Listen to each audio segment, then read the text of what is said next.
Marcus Samuel turned his father's London import-export shop into one of the most powerful companies in oil industry history. But the path wasn't easy. After landing a breakthrough partnership, his company nearly collapsed in a fierce, decade-long rivalry. Yet, thanks to cutting-edge engineering, smart sponsorships, and critical involvement in both world wars, the company not only survived, but rose to become one of the top 5 oil giants in the world. This is the story of Shell. The name, Shell, eventually became iconic, tied to products like Shell Super Regular Gasoline, which was marketed as offering better protection against engine knock than regular fuels. Customers were encouraged to never settle for ordinary gas again. Marcus Samuel was born into a wealthy family that ran M. Samuel & Co., a successful business selling exotic goods brought in from the Far East. Among their most popular items were small, decorative boxes inlaid with seashells. Marcus received a privileged education in Britain, Brussels, and Paris, and traveled extensively through places like Siam, the Philippines, China, and Japan, places where their goods were sourced. When he and his brother took over the family business, they expanded into commodities like rice and quickly found demand in a rapidly industrializing Japan, which lacked one crucial resource: oil. Seeing the opportunity, the Samuels partnered with the Rothschilds, who owned oil fields in the Caucasus but needed a way to get their oil to East Asia. Marcus proposed shipping oil through the Suez Canal, a bold idea at the time. Their company gained exclusive rights to sell kerosene east of the Suez, but to transport large volumes of oil efficiently, new technology was needed. Marcus Samuel answered with a game-changing solution. Back then, oil was typically transported in barrels, which often leaked. Samuel developed a fleet of steam-powered tankers that could carry oil in bulk, eliminating the need for barrels and drastically improving efficiency. The first of these tankers, Murex, became the first to pass through the Suez Canal carrying oil. It was a massive success.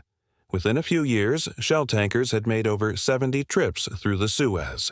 To stand out against Standard Oil, whose kerosene was sold in blue cans, Shell used bright red packaging.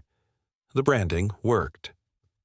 By the late 1800s, kerosene sales were booming, and in 1897, the company officially became Shell Transport and Trading Company, named in honor of their father's seashell-themed antique shop. They opened their first oil refinery in what is now Borneo. But the oil industry was becoming crowded and fiercely competitive. In 1901, Shell faced a new major competitor, Royal Dutch Petroleum, backed by the Dutch government. At the same time, Shell's gamble on the Texas oil market turned sour as overproduction drove prices down. Half of their tankers sat idle. Royal Dutch became a direct threat, and both companies were losing ground to Standard Oil, which at one point refined 91% of U.S. oil. Rather than destroy each other, Shell and Royal Dutch merged in 1907. Though they remained legally distinct, they operated as one company, with Royal Dutch holding 60% and Shell 40%. Marcus Samuel no longer led the company, but remained an influential public figure, later serving as mayor of London and helping establish the Port of London Authority. The merged company continued growing, eventually acquiring the Rothschilds' oil business and expanding into Mexico, Venezuela, the U.S., Romania, and the Russian Empire. Shell embraced innovation and aligned itself with progress.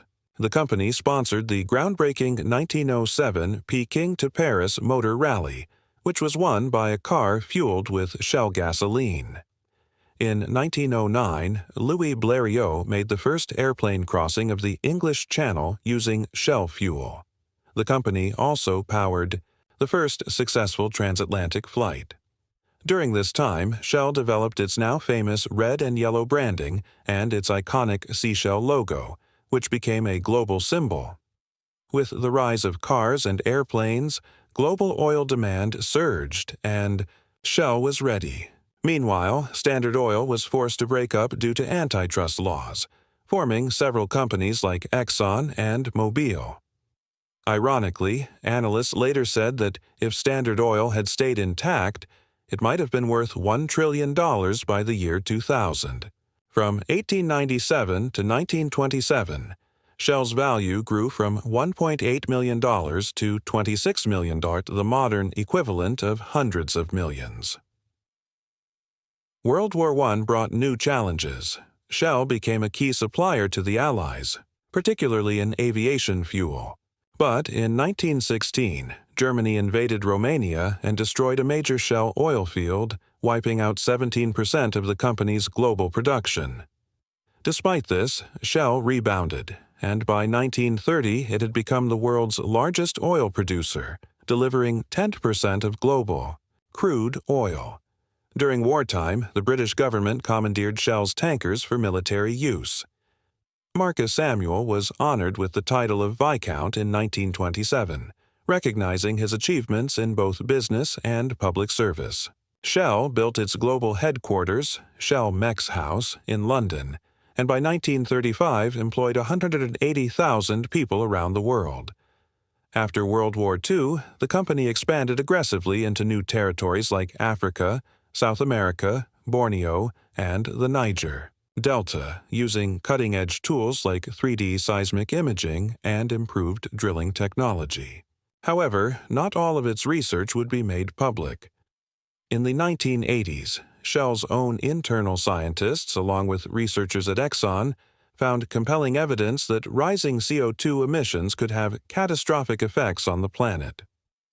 Their studies predicted a doubling of CO2 by 2030, sea level rises of up to 1 meter, and even the melting of polar ice sheets that could increase sea levels by 6 meters.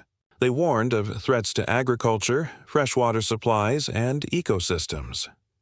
Despite having some of the earliest and clearest evidence of climate change, Shell chose to downplay or even deny the risks publicly. Rather than take action, the company prioritized protecting its business model, casting doubt on the very science it helped uncover.